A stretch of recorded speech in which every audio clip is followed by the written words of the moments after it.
And who might this be? Careful, profligate. I've put many a wastelander on a cross for much less a transgression. Heretic! Welcome, couriers. And without a further introduction, let me show you some of the most underrated Fallout New Vegas mods of this year. New Vegas world space is huge, but it has certain number of locations that clearly look like there should have been more to them, like they are just entrances to something more mysterious, which was never implemented due to the lack of developers' time. For instance, the Devil's Gullet just near Goodsprings, or Lucky Jim's Mine north of Ranger Station Echo.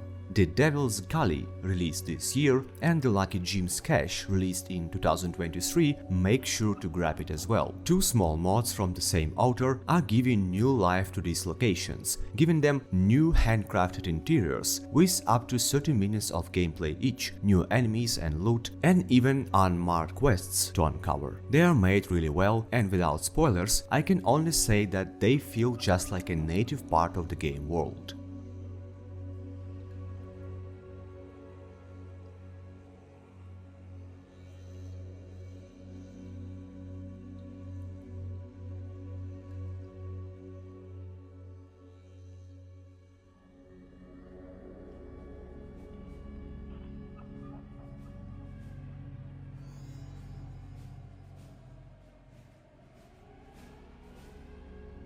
Nearly every third NPC in the game smokes, but there is no actual smoke for this, which looks really weird. As soon as you notice that, you can unsee it already. Smoke for Smokers adds visual smoke puffs to any character using vanilla cigarette smoking animations, simple and effective as that, and made in a way it's compatible with everything, including NPC overhauls.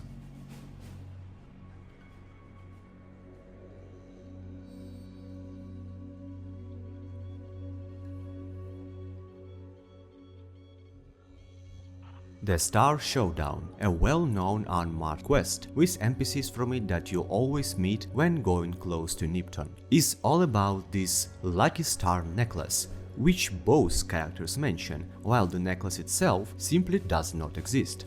Now it's actually a wearable, collectible item. Players can claim it for their collection or dismantle it into 7 Lucky Star cups.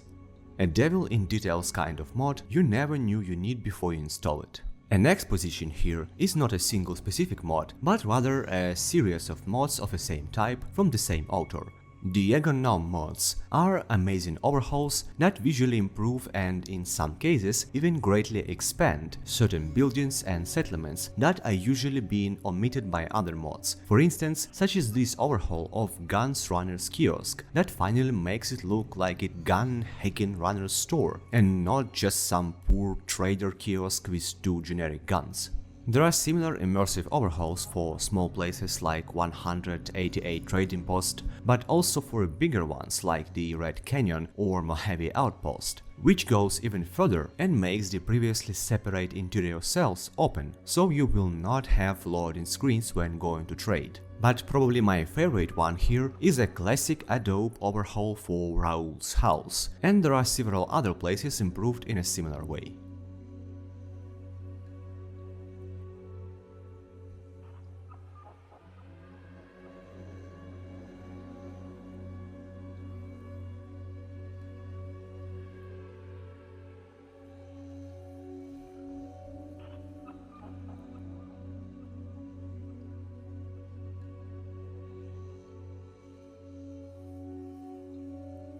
Nuka-Cola T45 Power Armor is simply amazingly well-made power armor mod that feels like a part of the base game arsenal, with qualitative model, HD textures and immersive in-game integration, where you can find it later in the game while following clues that you can easily find early in the game.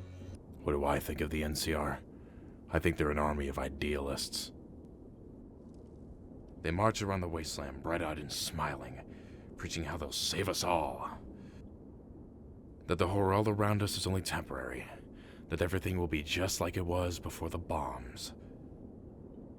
Freedom and democracy, all thanks to them. Just remember to pay your taxes, even if you don't know when you'll eat again. I remember something my old instructor said, which pretty much summarizes my thoughts on the NCR. There is no room in the New World Order for the Old World rules.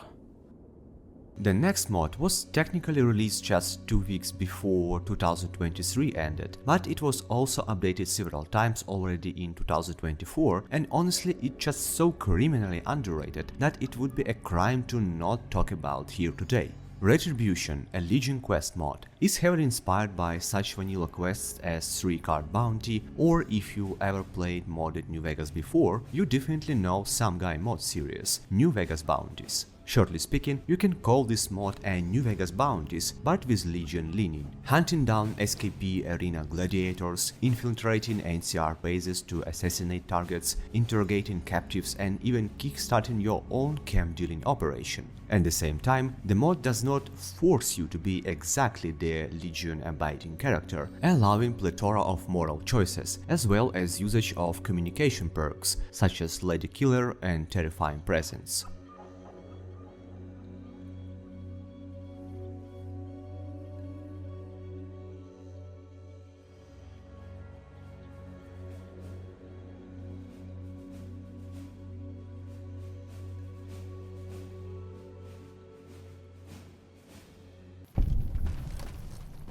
Halt!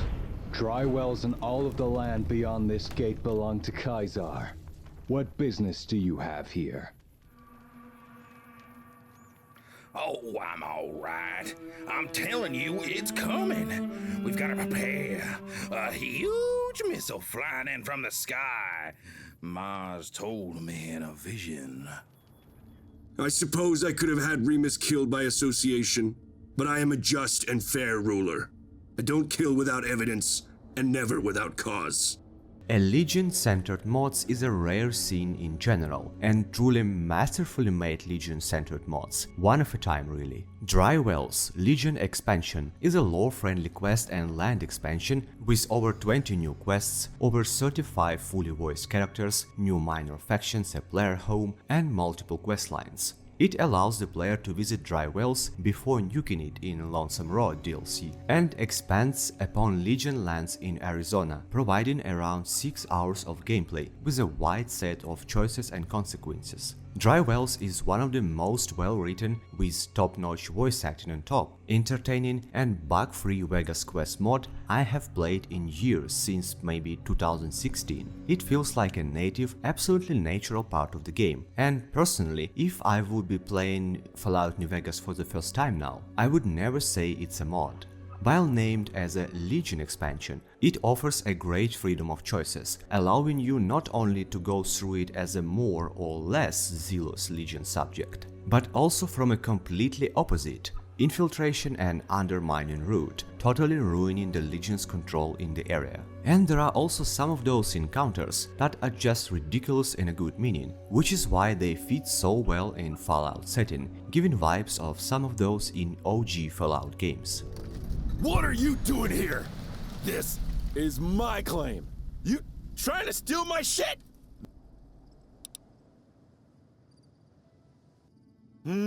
Yeah, I hear you. I hear you. Okay, let's do it. We'll go splitsies. Go ahead. Have some of the food. I won't shoot ya. In other news, rumors of a secret robot army hidden beneath the fort are laughable. Nothing escapes the notice of Lord Kaisar. Furthermore, Deconis Dead Sea has distinguished himself yet again after leading a successful assault on the town of Nelson, butchering the profligate cowards in the process. When asked, he had this to say: I do not question Kaisar's will. I do not second guess. I couldn't have said it better myself. Additionally, I would also like to mention a relatively small, complementary and amazing Imperium Radio mod that not only adds a brand new radio station for Legion allies with fully voiced speaker, and of course it also works on the territory of this quest mod, but also physically adds the station itself to the world, allowing some action there too. As a bonus, I want to mention a mod that I have already showcased in my other video previously, but it is both released this year and just horrendously underrated. So I have zero shame for promoting it twice. Tags is a powder ganger companion that you can pick up after increasing your reputation with the gang at NCRCF. Tags has over 200 dialogue lines, own hidden quests, reactions to different game locations and events. He is a true criminal and unique as he is clearly made for anti-NCR runs or at least generally renegade walkthroughs, fitting there just perfectly. Thanks for watching, and I hope you enjoyed this video and picked a few mods for your setup. For many more amazing mods, you can visit my modding guide linked down below. Stay tuned, stay safe and stay happy. Scimitar here, signing out.